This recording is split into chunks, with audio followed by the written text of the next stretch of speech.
믿음의 사람 바울의 고백입니다.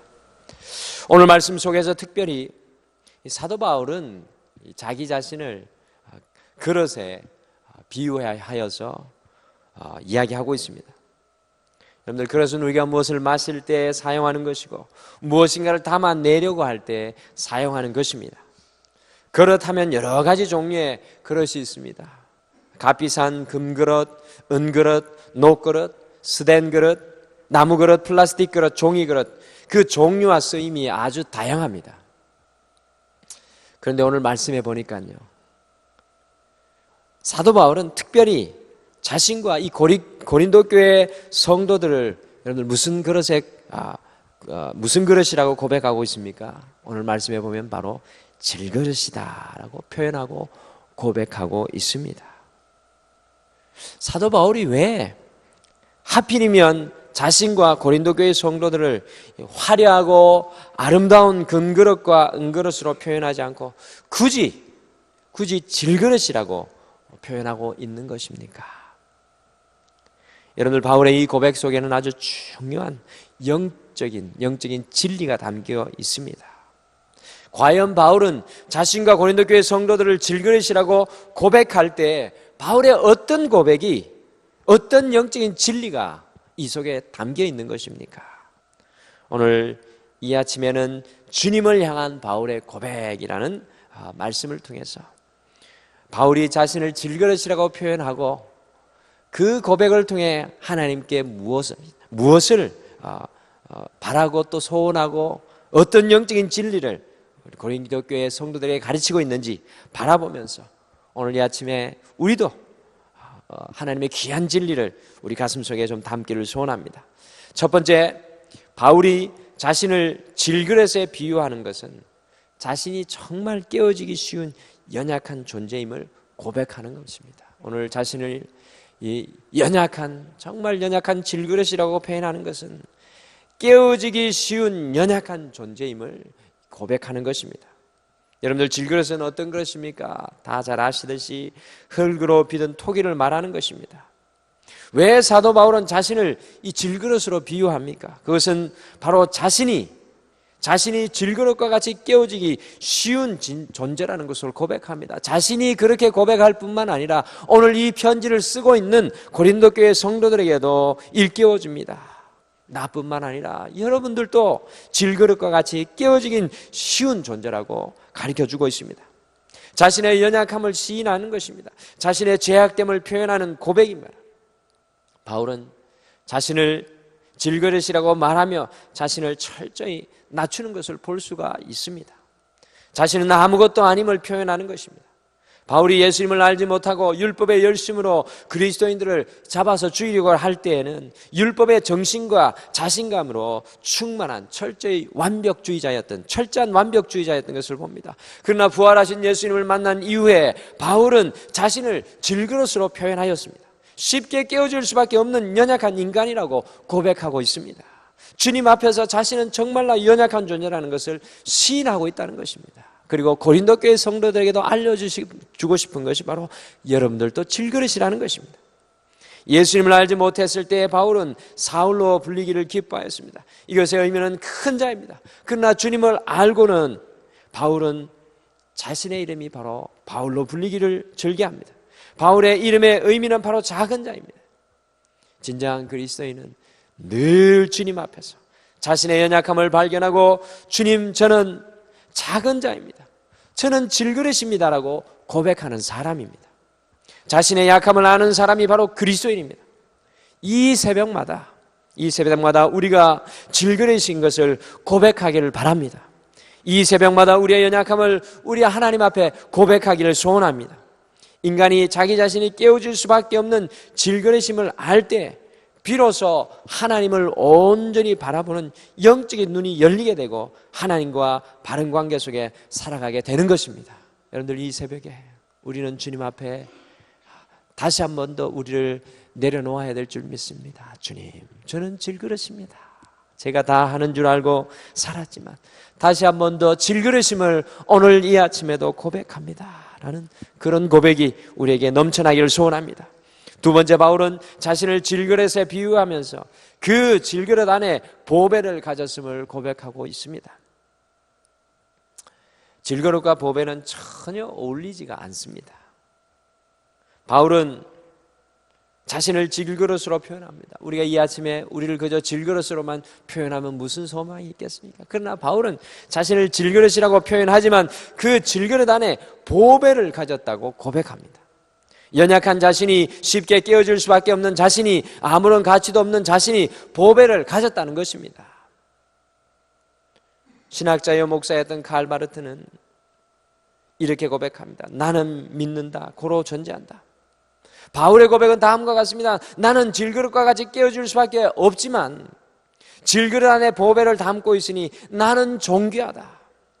바울은 오늘 홀로 있으면 아무런 존재 가치가 없는 질그릇과 같은 자기 자신이지만 보배를 담고 있다고 고백합니다. 우리는 질그릇과 같이 연약한 존재이지만 우리 안에 예수 그리스도를 품고 있으면 우리는 온 천하의 어떤 것과도 비교될 수 없는 아주 존귀한 존재가 되는 것입니다.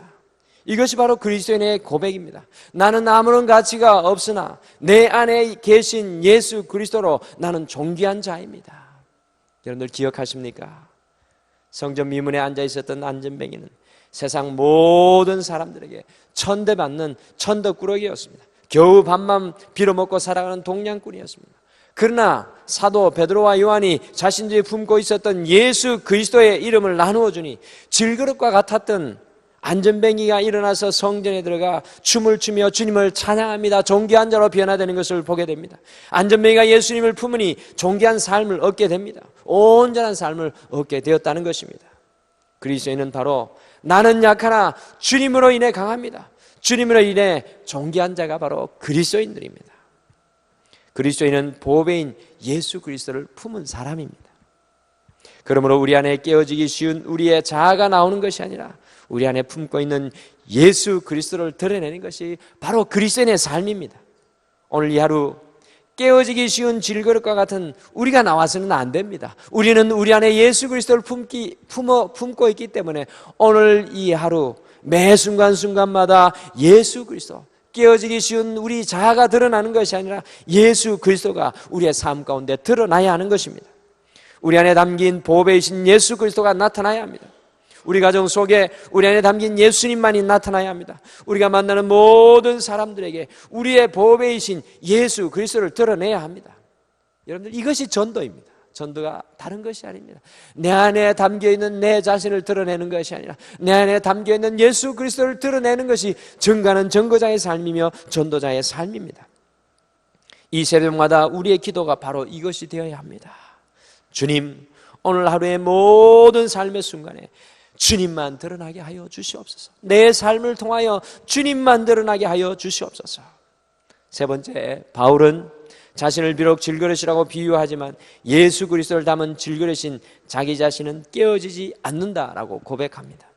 그리스도인을 핍박하는 사울이 예수님을 만나고 바울이 되고 바울은 특별히 이방인을 섬기는 사도 바울로 세움을 받습니다. 바울은 이방인의 사도로 섬기면서 정말 많은 어려움과 고난 속에 살았습니다. 여러분들, 고린도후서 특별히 11장 23절에서 27절 말씀에 바울은 이렇게 고백합니다. 그들이 그리스도의 일꾼이냐 정신없는 말을 하거니와 나는 더욱 그러하도다. 내가 수고를 넘치도록 하고 옥에 갇히기도 더 많이 하고 매도 수없이 맞고 40에 하나 감한 매를 5번 맞았으며 3번 태장으로 맞고 1번 돌로 맞고 3번 파선하고 일주야를 깊은 바다에서 지냈으며 여러 번 여행하면서 강의 위험과 강도의 위험과 동족의 위험과 이방인의 위험과 거짓 형제 중에 위험을 당하고 또 수고하며 애쓰고 여러 번 자지 못하고 줄이며 목마르고 여러 번 굶고 춥고 헐벗었노라. 여러분들, 질그릇과도 같은 연약한 인간 바울이 오늘 이 말씀을 보면 깨어져도 몇 번이나 깨어졌어야 하는 그런 일들을 오늘 이 말씀 속에서 나열하고 있습니다. 그러나 바울은 이렇게 고백합니다. 나는 비록 약하나 주 예수는 강하다. 나를 인도하시는 주님께 가까이 가리라. 바울은 자신은 연약하나 보배이신 예수 그리스도를 그의 가슴 속에 품으니 하나님의 능력으로 살았던 것을 그의 서신 속에 구구절절히 고백합니다.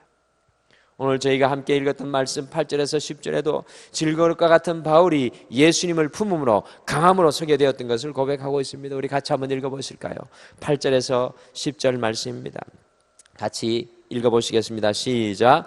우리가 사방으로 우겨쌈을 당하여도 쌓이지 아니하며 답답한 일을 당하여도 낙심하지 아니하며 박해를 받아도 버림받지 아니하며 거꾸로 뜨임을 당하여도 망하지 아니하고 우리가 항상 예수의 죽음을 몸에 짊어지면 예수의 생명이 또한 우리 몸에 나타나게 하려 함이라. 아멘. 바울은 질그릇과도 같은 자신이 예수 그리스도를 품으니 사방으로 우겨쌈을 당하는 일이 있어도 낙심하지 아니하였다고 합니다.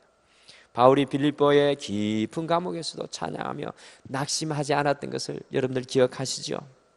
질그릇과 같은 자신 속에 예수 그리스도를 품으니 박해를 받아도 거꾸로 뜨림을 당하지 아니하였다고 합니다. 수많은 박해 속에도 바울은 더욱 담대히 예수 그리스도를 전가했습니다. 예수 그리스도의 생명이 바울을 통해 드러났던 것입니다. 그 이유는 비록 바울은 질그릇과 같으나 그 속에 예수 그리스도를 품으니 바울은 담력 있는 용기 있는 믿음의 사람으로 살았던 것입니다. 주님을 품은 사람의 삶은 나의 능력이 아니라 주님의 능력으로 살아가게 되는 줄 믿습니다. 혹시 이 자리에 인생의 문제로 삶의 어려움으로 사방이 우겨쌈을 당하는 것과 같은 그런 어려움을 경험하고 계신 성도님들이 계십니까? 그리스도인은 나의 능력이 아니라 내 안에 담기운 예수 그리스도의 능력으로 살아가는 사람들입니다. 오늘 그 믿음으로 주님 앞에 기도하시고 오늘 그 믿음으로 주님 앞에 선포하시고 여러분의 삶 가운데 주님의 능력이 주님의 생명만 드러나도록 여러분들 기도하시길 바랍니다. 바울의 고백이 참으로 귀합니다. 바울은 이렇게 고백합니다. 나는 깨어지기 쉬운 질그릇입니다. 그러나 깨어지기 쉬운 질그릇과 같은 내가 보배인 예수 그리스도를 담고 있습니다. 그러니 비록 내가 질그릇일지라도 보배를 담은 나는 절대로 깨어지지 않습니다. 오늘 말씀에 숨어있는 사도 바울의 고백입니다. 이것이 바로 성숙한 그리스도인의 모습입니다. 하나님 앞에 우리의 연약함을 늘 내려놓습니다. 그러나 그 연약함 위에 주님을 담으려고 합니다. 주님을 담은 그 사람은 믿음으로 살아갑니다.